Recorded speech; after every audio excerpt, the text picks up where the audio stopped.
Hello, everyone. Welcome to VSA Online.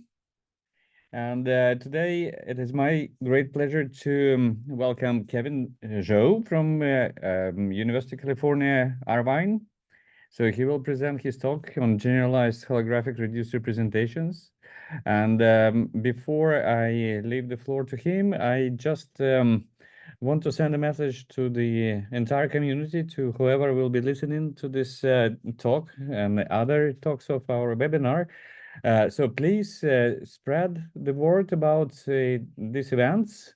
I realized that it would be great to see more people joining and viewing our videos. So please, if you have opportunity to post about these events, go ahead, please spread the word. But now, without any further delay, so Kevin, the floor is yours. Thank you, Professor Osipov, for the introduction. So let's get started. Hello, everyone. My name is Zhuowen, or you may call me Kevin. I'm a second-year PhD student under the advice of Dr. Mohsen Imani in the Bio-Inspired Architecture and System Lab at the University of California, Irvine.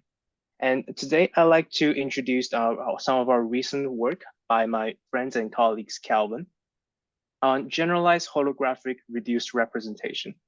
Our research is supported by DARPA, NSF, Air Force, and SRC.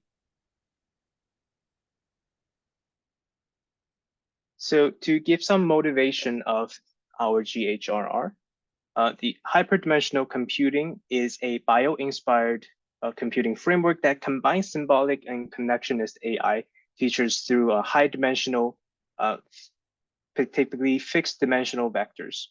And VSA can act as an interface that enables the explicit specification of structures, as in the symbolic approach using the using VSA operators like bundling, binding, and permutation, while maintaining the flexibility and powers of connectionist approaches.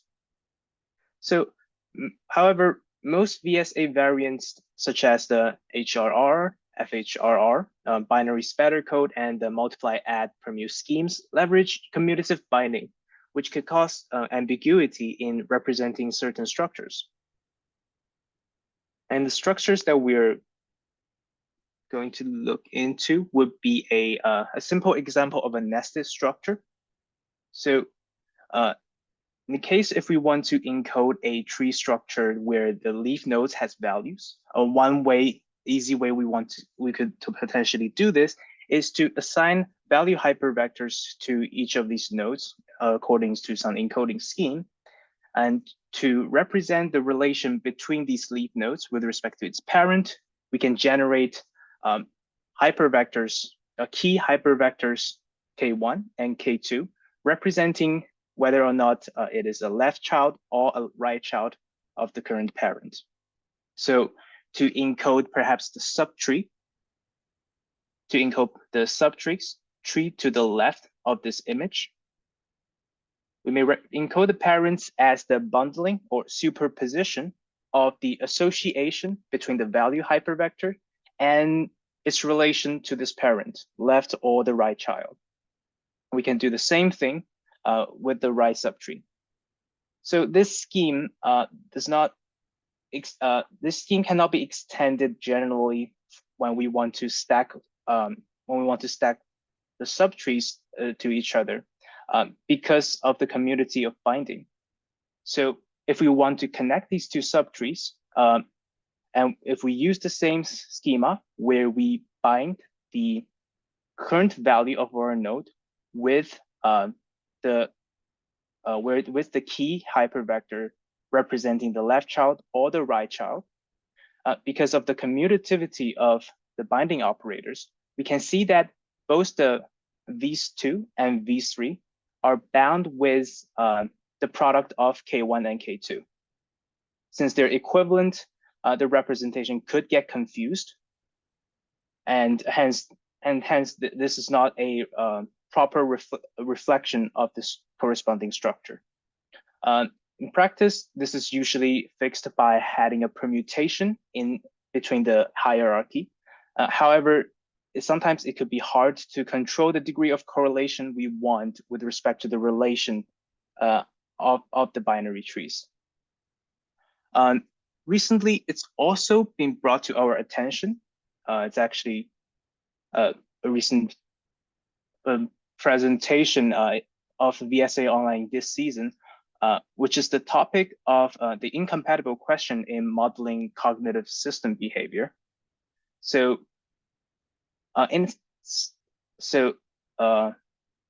there's a concept in cognitive modeling where incompatible questions, when if we ask incompatible questions to some human subjects, the order in which we ask the question actually matters, actually influence the distribution of the corresponding answers.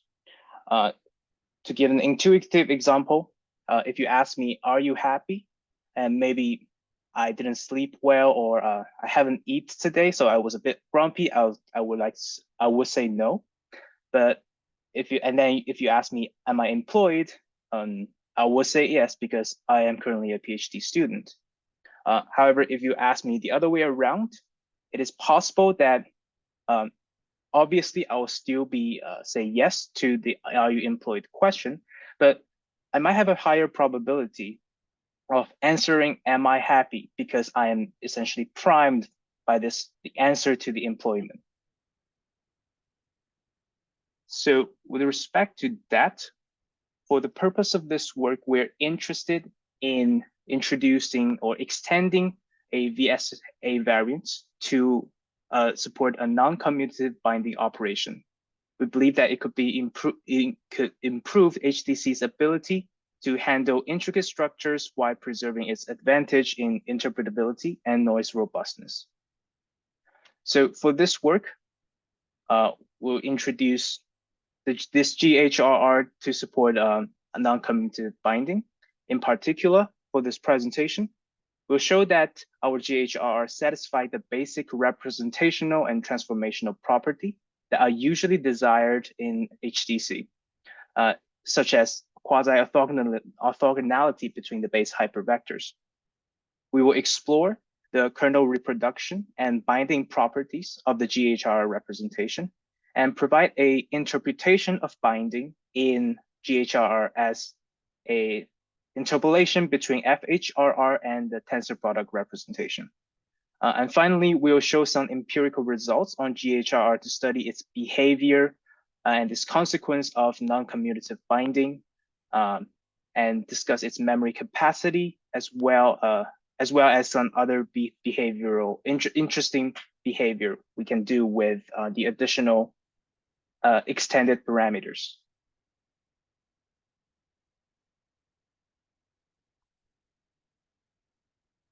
So to begin, I'd like to review the algebra for FHRR real quick. Fourier FHRR, or Fourier holographic reduced representation, is an implementation of VSA due to Tony plate. It uses base hypervectors in the complex domain, where for each variable alpha, we can assign a base hypervector of the corresponding form, where it is a d-dimensional complex hypervector, where each of the components is a random phasor, and the random phasor is sampled from some distribution. Typically, we want the distribution to have zero means, so that we can create nearly orthogonal hypervectors. Bundling, in this case, would be element-wise addition. Binding will be element-wise multiplication, which is consequently commutative. And for similarity, this is it is measured by the means of the cosine of the angle differences. Or alternatively, it can be interpreted as the mean of the real part of the inner product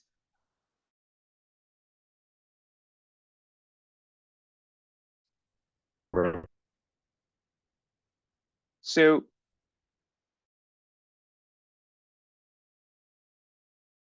Redwood Center's introductory course on hyperdimensional computing. So we, in most of the cases, the bindings are commutative, which is what we do not want for this position. It is invertible, as what an association, what binding as a associative operation is supposed to do.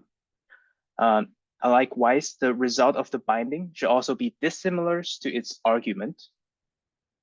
And in addition, we also want the binding to preserve similarity in this precise sense. If we have two similar hypervector A and A prime,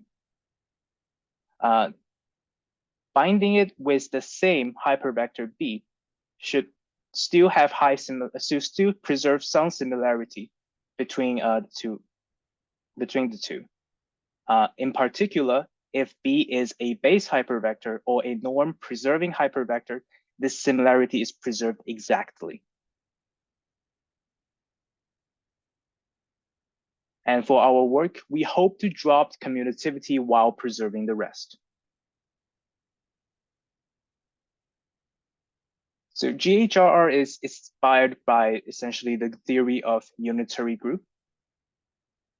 And we observed that each component of the FHRR-based hypervectors can be considered as a one-dimensional unitary transformation. So in other words, each component of FHRR, which is a random phasor, is sampled from the unitary group of degree 1. And in general, UM, the unitary group of degree M, can be represented by the unitary matrix of dimension M by M. And they are the matrices where their inverse is its own conjugate transpose. Now, since matrix multiplication are non-commutative, this inspires a natural extension of FHRR to non-commutative binding. And this is how we define a GHRR hypervector, or hypertensor to be more precise. A d-dimensional base GHRR hypervector of complexity m corresponding to the degree of the unitary group from which we generated is of the following form. It's a 3D tensor of the shape d by m, where each component of the GHRR vector is a unitary matrix of size m by m. And given the extended based hypervector, we can now extend the definition of the operators. So, and the generalization actually comes very naturally. Bundling is still element-wise matrix addition. Binding will be element-wise matrix multiplication, which makes it non-commutative in the case where m is larger than 1. And similarity can be extended with the inner product between the matrices from the inner product between the complex numbers in the complex vector space. And this in particular is the mean. So the similarity between two GHRR vector will be the mean of the real parts of the trace of the product between the one component and the conjugate transpose of the other. And we also divide the similarity by the complexity of GHRR for normalization. So given the current representation, given the current specification of GHRR, we also want an implementation of GHRR that we are that's convenient to compute with. And for reasons as we'll show very soon, we choose to implement the components of a GHRR as the product of two matrices. One, a unitary matrix Q that controls the binding, and another, a diagonal matrix lambda that controls the kernel. We'll explain what we mean by control very soon. And with this implementation, under very similar assumptions on the correlation of lambda for different variable, similar to the generators in FHRR, GHRR can generate a nearly orthogonal hypervector. We have formally have a theorem which essentially says that if the generators of our diagonal matrices is a symmetric distribution with zero means, then two random matrices generated using the lambda and some arbitrary q will have an expected trace value of their inner product. The trace of their inner product will have an expected value of 0. So although this corollary mentioned a randomly sampled unitary matrix Q for A and B, it actually the proof shows that it actually works on an arbitrary choice of unitary Q. And in practice, when we are implementing GHRR, we also choose the entries of the, we also choose random phasors as the entries to the lambda matrices. So if we quickly look at the binding property we'd like to preserve, we see that most of them can be covered by simply by a nice property of the unitary matrix. So we no longer need commutativity because we're using matrix multiplication. It is still associative and distribute over matrix addition. It is invertible still because we're using unitary components. The result to create the similar hypervector, to show that we have the similar hypervectors, we require some proofs that we're going to address later. And on similarity preservation, this is a direct consequence of the cyclic property of the trace and the unitality of the matrix for base hypervector.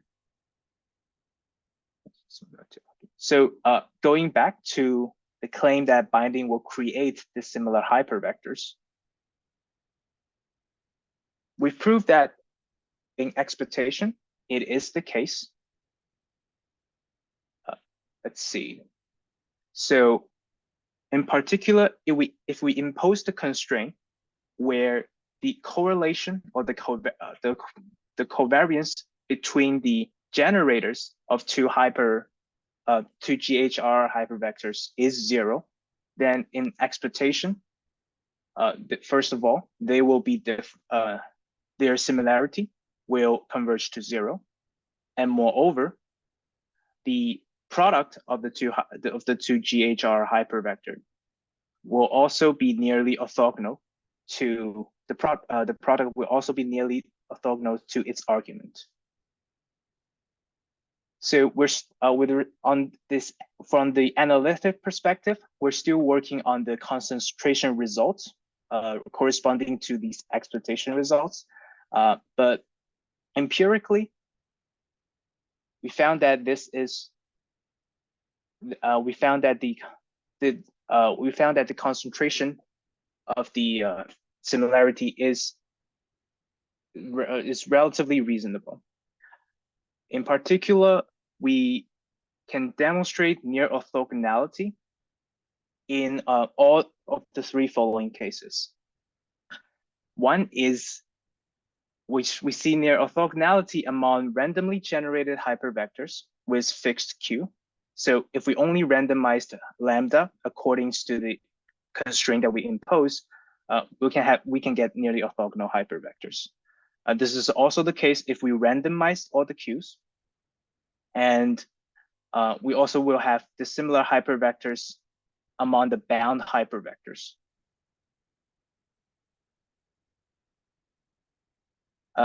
Now that we have covered the basic HDC, the extension of HDC operators and representation, we also want to extend HDC encoding or encoding with respect to FHRR to see what type of, how we can encode the data, how you can encode multi-dimensional feature vectors into a GHRR hypervector. So to begin, we're particularly interested in the fractional power encoding combined with what I would refer to as a binding-based composition of the feature because of its relation to random Fourier features.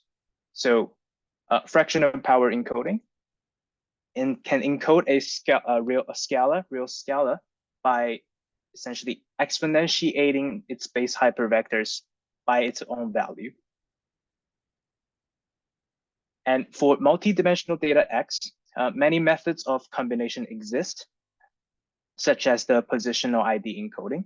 But for our interest, we're most interested in the binding-based composition because of its connection with random Fourier features. This composition refers to the case where for a multi-dimensional feature vector, we will perform fractional power encoding for the values of each features. And then we bind all these exponentiated hypervectors together. The result of this binding,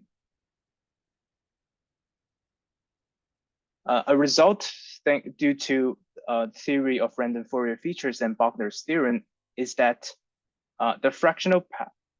this types of encoding can recovers or reproduce the kernel corresponding to the distribution from which the base hypervectors are sampled.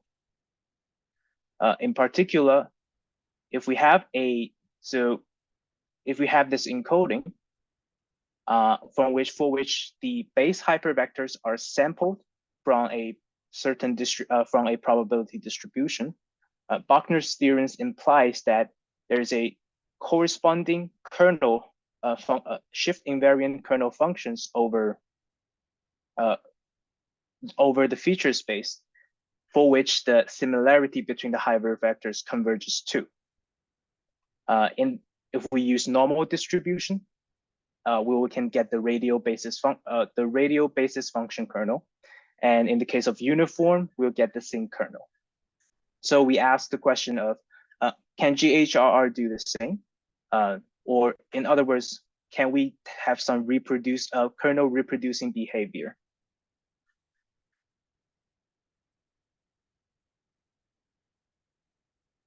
And with that goal in mind, the design of our encoding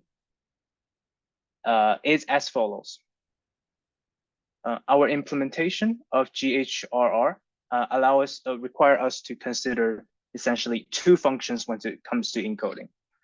In particular, the function relative to the unitary matrix Q, and the function relative to the diagonal matrix lambda.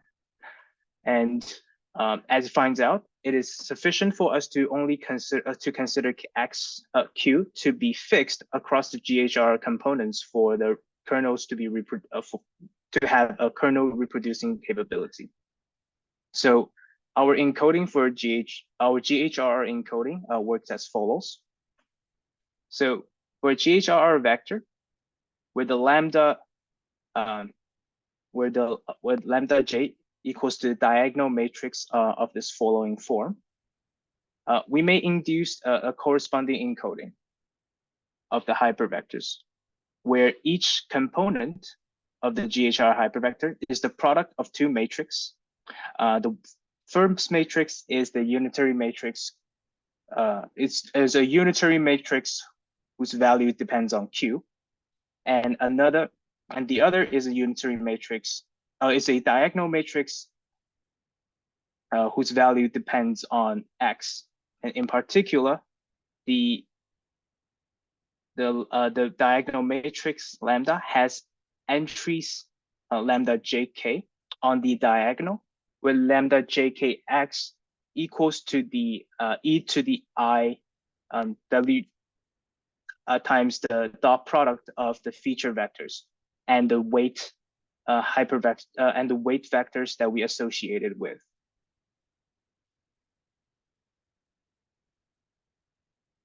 So with this encoding, we found that it can be proven that with this encoding of GHR hypervectors, the similarity between two feature vectors can reproduce kernels in this following way. So perhaps in one sentence, it can reproduce a linear combination of the kernel evaluation with the number of kernels equals to the complexity of GHRR, and where the kernel again corresponds to the distribution from which we sample the base hypervectors. And the coefficient for each kernel is related to how essentially the interaction between the Q matrix of X and Y. So this function essentially performs a reweighting dictated by the Q. And this is what we mean by the unitary matrix controls the relation of binding, and the lambda kind of corresponds to how we corresponds to the selection of the kernel. So we'd like to quickly discuss the behavior of GHRR. So as a demonstration of non-commutativity, we consider a nested binding case, very similar to the example we've given before. We encode a binary tree where K1, K2 denotes the left child or the left and the right child, and the VJs essentially denotes value to store. In particular, V1, V2, V3, V4 encodes the value where it encodes the corresponding value 1, 2, 3, 4 over a GHR hypervector. So if we simply use FHRR, we can see that because the binding is commutative, it gets confused during decoding. So it has high similar. So when we attempt to decode the hypervector by first unbinding the key hypervectors K1, K2 according to whether or not it's the left child. And then compare the similarity between the retrieved hypervector and the expected hypervector, we see a high similarity. We see in FHRR that there's high similarity for both 2 and 3 for the approximated hypervector V3 as well as V2.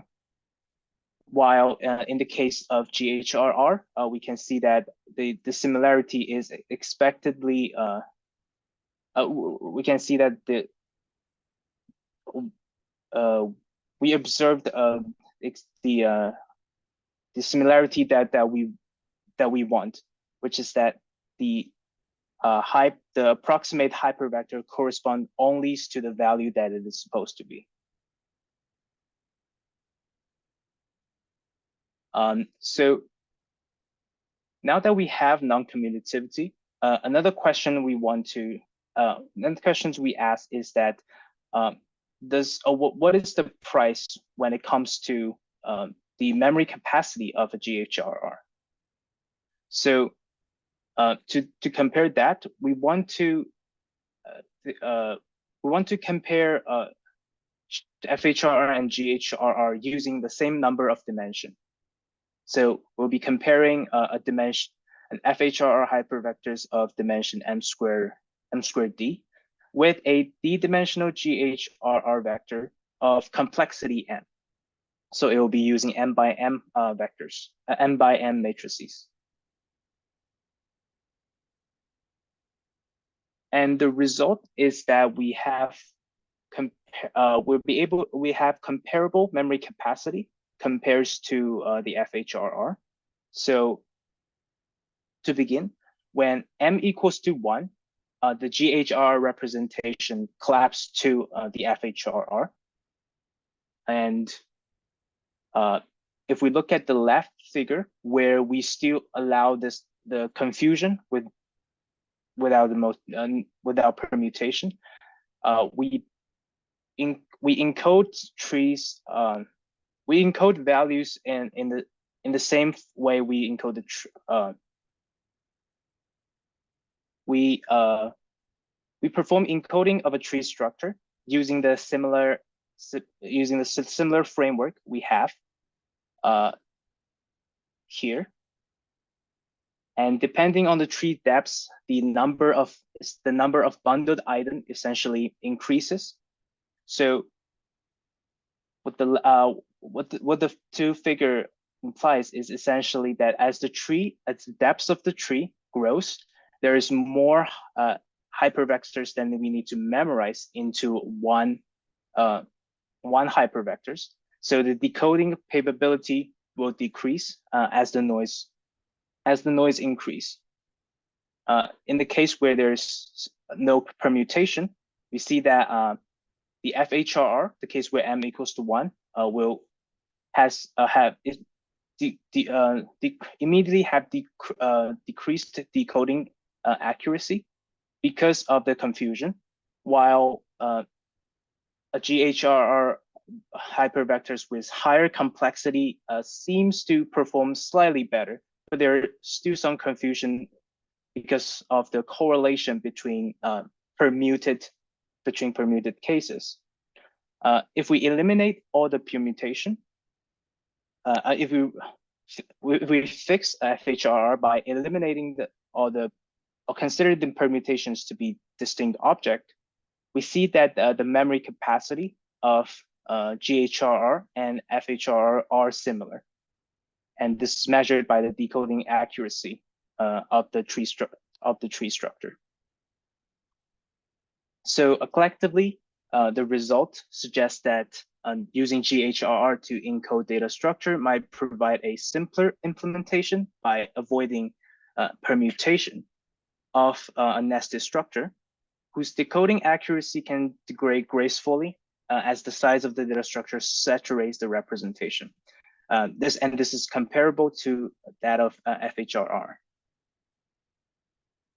So one observation we see from the figure A is that when the complexity is low, there still seems to be some confusion with respect to the structure. And this gives us leads to the question of leads to the question of how commutative the hypervectors could be if the complexity of a GHRR is too low. Essentially, we want to investigate this from the perspective of the degree of commutativity, which is measured by the similarity between two bound hypervectors bounding their opposite orders. And what we found is that it correlates highly with a trainable parameter of Q, which we define as the diagonality of Q, and it's equals to the magnitude of the L1 norm of the diagonal of the Q matrix divided by essentially the sum of the magnitude of all the entries of the unitary matrix Q. So as a result, we can control to some degree how commutative we like the hypervectors to be.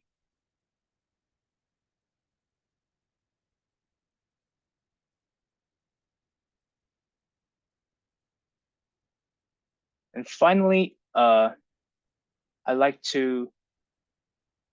So we've discussed, we focused mostly on the behavior of Q, behavior of lambda, and we'll keep Q as a fixed value. And we also investigated some the case where we vary Qs over the dimension. We've shown previously that randomizing the Q over the dimensions creates more stable behavior. Oh, actually, I didn't present this slide, so we can perhaps skip this one.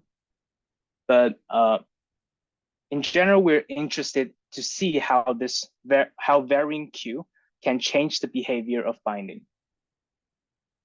In our analysis, we also considered the Qx functions to be a constant function.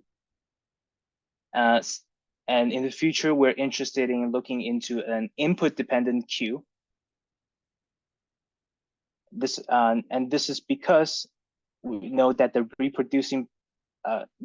the similarity of the hypervectors of x and y kind of reproduce a linear combination of the kernel evaluation between x and y, and the Q kind of function as this reweighting of the kernels. So we're interested in looking into a trainable queue over these kernels that parameterized by the relation between X and Y.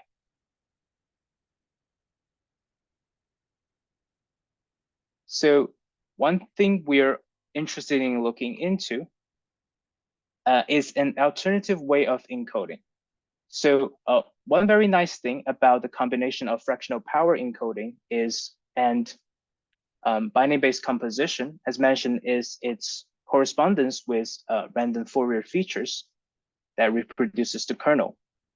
And in addition, the binding itself also is essentially equivalent to feature concatenation.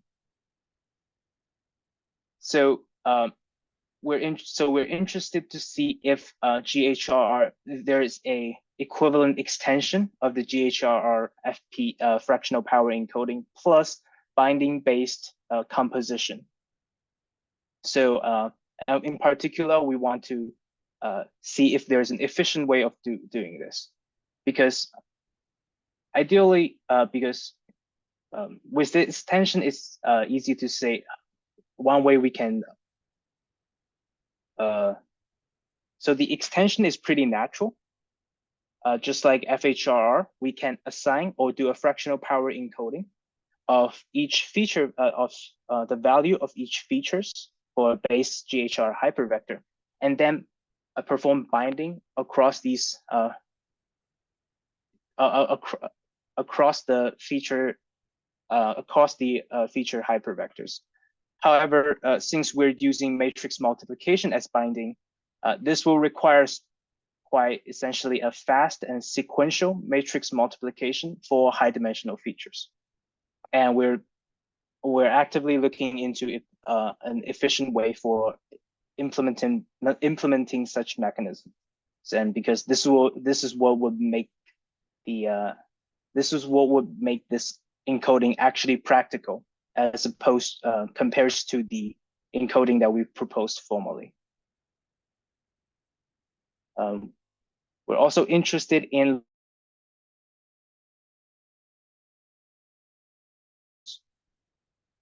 as we discussed before, the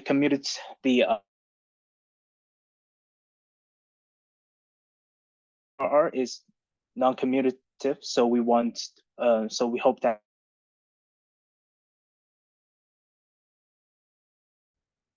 be able to model such problems and probability. And there's also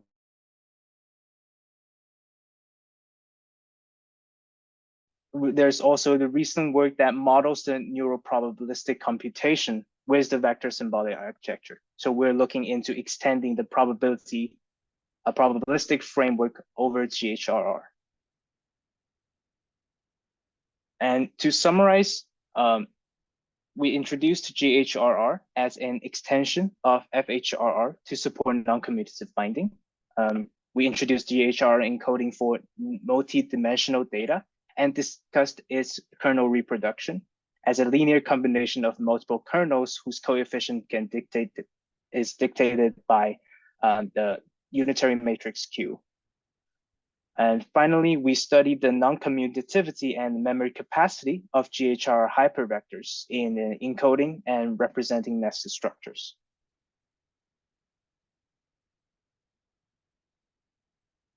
And that would be the end of my talk. So perhaps I can see some questions. Kevin, thank you very much. Thank you for your talk. Thank you. Do we have any questions in the audience? I see one in the chat from Joshua. Can you talk about the steep drop-off in graph B? Yes. Oh, here. So this is, I believe this is the natural behavior of hyperdimensional, of the memorization capacity of a hyperdimensional computing. So when the dimensions are high enough, it has essentially high memorization capacity for which we can decode each of the hypervectors or each of the basic information reliably. And as the number of patterns increase as the number of patterns increases within the hypervectors, when we attempt to retrieve each element, the noise essentially increases. So there is which results in a steep drop off of the general decoding accuracy of the hypervector of the information. Let me.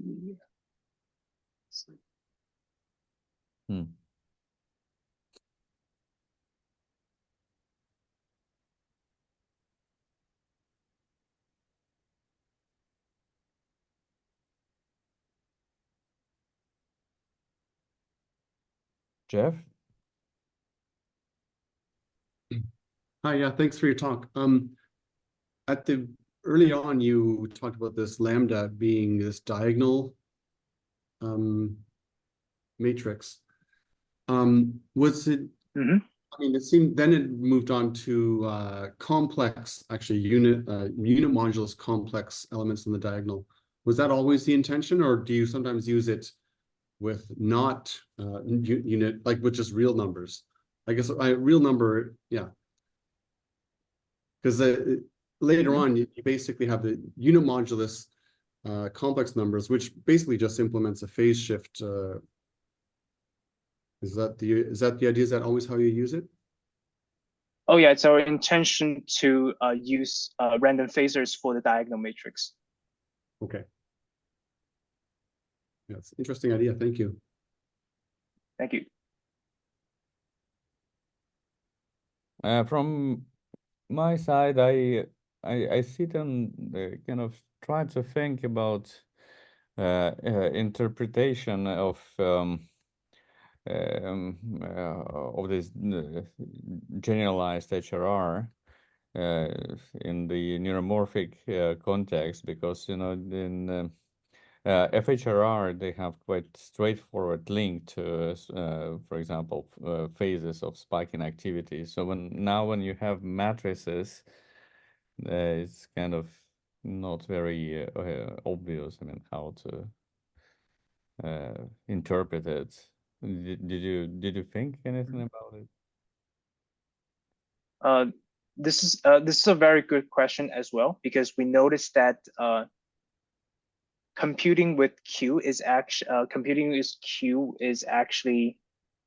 kind of challenging to study its behavior. So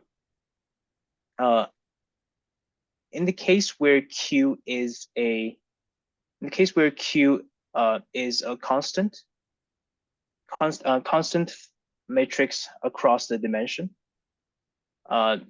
this will be easier to interpret.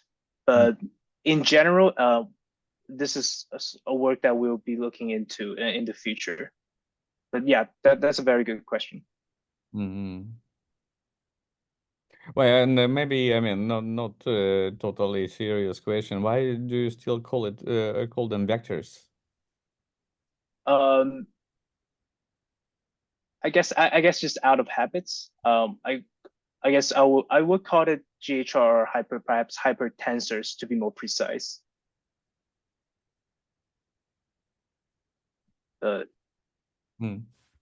Yeah, I agree that hypertensors would perhaps be the more accurate description of this representation.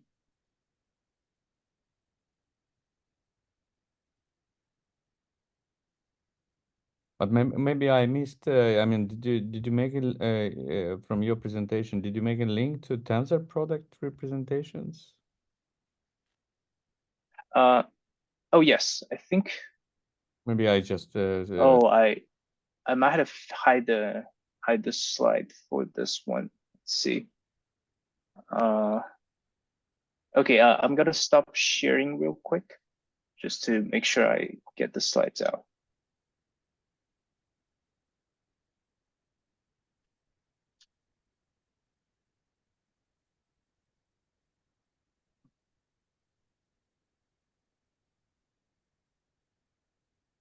Okay, so. Mm-hmm. Oh yeah. Sorry, I have the slides hidden, but in a sense, if we were to compare FHRR and the binding behavior of FHRR and GHRR, we can interpret FHRR as taking the tensor product or the outer product of two hypervectors, and then taking the diagonal, which is equivalent to a holographic projection. For each at GHRR, the formulation is a little bit more complex. But it can be construed as QX and QY, the diagonal matrices, defining a collection of the projections, one for each components of GHR. So if the degree of complexity M is equals to the dimension of the hypervectors, then it would essentially be a tensor product, a full tensor product. And perhaps I think Calvin, my colleague, is there as well, so perhaps he can give us a more accurate answer. Oh, actually, he has to leave early, so never mind. Yeah. Yeah, but thanks for clarification. Dennis, your hand is. Yeah, thanks, Kevin. Oh yeah. I'm curious about kind of when you talk about using matrices for doing binding, it kind of vaguely causes me these associations with the MBAT model, like matrix binding of additive terms. But I think in this model, you still then get vector, right? While in this GHRR, we get matrix, right, as the outcome of the binding. Yes. So yes. So the intention is to have a fixed dimension. So even if we have, although each component is kind of a matrix, we can still maintain a fixed dimensionality when performing the composition. But yeah, got it. Thanks. And but kind of getting back to this association to the MBAT model, do you know that is there any? I mean, are there any kind of obvious sort of links to show between the two?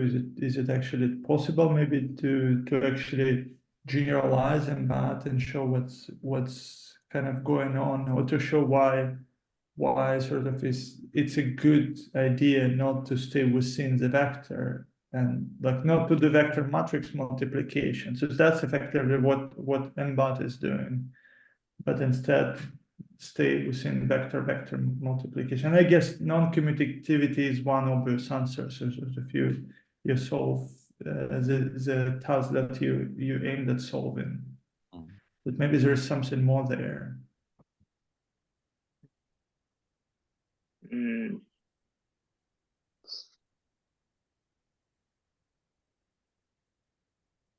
See.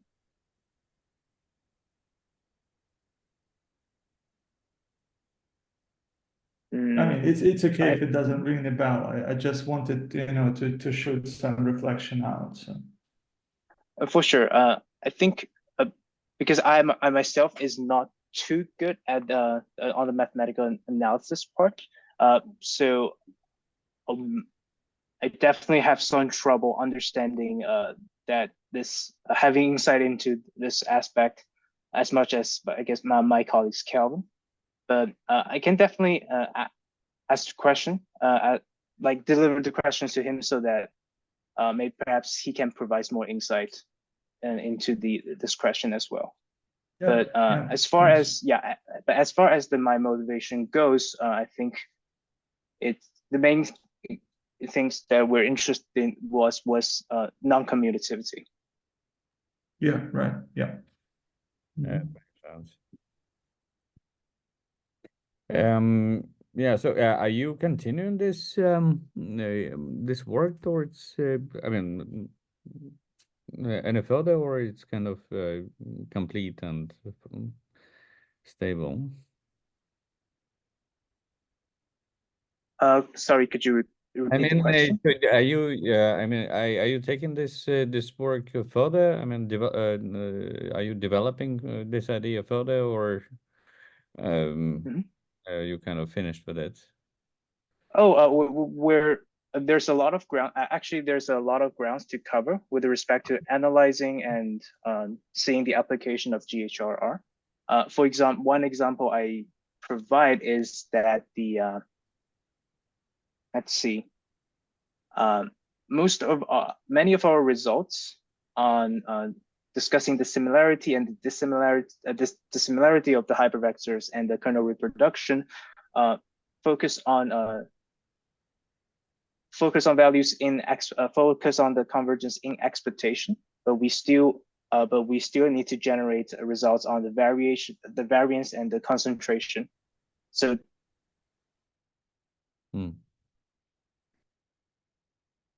for GHRR to make things as nearly orthogonal as we want it to be. So that would be one example of future work. And there as we discussed, other future works include investigating how varying the Q matrices,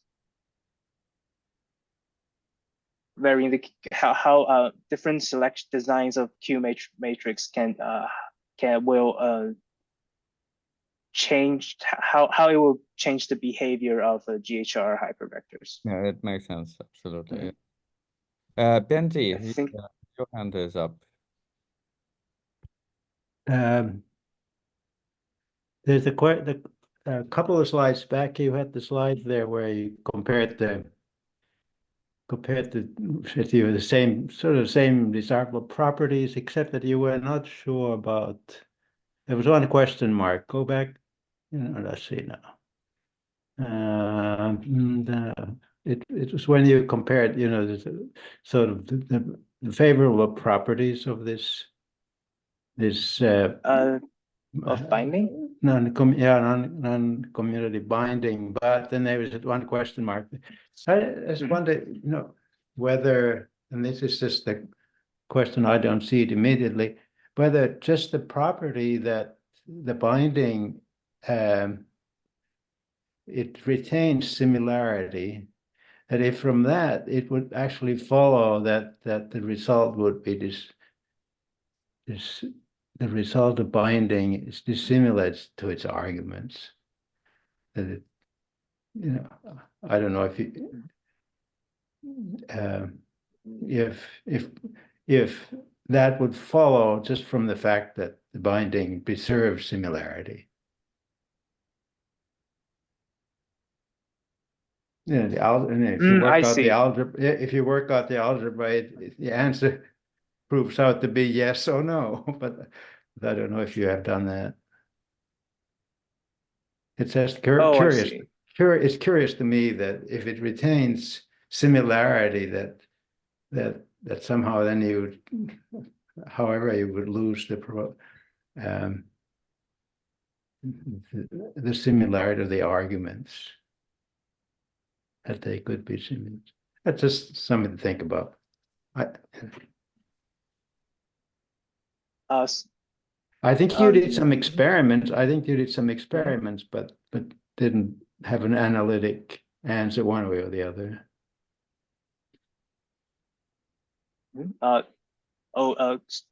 Could you repeat your question a bit? Well, the question is that whether the binding preserving similarity would imply that the bound result is dissimilar to the argument. Oh, I see. Yeah. If you haven't thought about it, I don't think we should try to solve it here online, but for sure, that's a good point. Yeah, it would be interesting to see what you find out. That's really all I have for this one. Thank you so much. I'll think about it. I guess when I was presenting, we were essentially when I was presenting our work kind of focused only on this statement that the result of binding is dissimilar to its argument. And this is where we have the we focused our analytical result from that, from that claim. And perhaps given that the similarity preservation is then inferred, but I can see how it can be inferred in the other direction as well. That's good comment. Thank you so much. Okay. Well, thank you. That was a very good presentation overall. I appreciate it. Pleasure. All right, I see time is late. Anyways, here in Sweden and in Europe, so you still have half a day left in California. So good for you. But here we need to wrap it up. So Kevin, thank you very much for your talk, and thank you all for attending this webinar. So stay tuned. I see you in 2 weeks from now. And Kevin, I will welcome you again to attend other talks. Yep, it's an honestly an incredible honor and pleasure to be able to present our works here. And I was handling some family health situation before, but now that I'm back, I really want to come back to attending the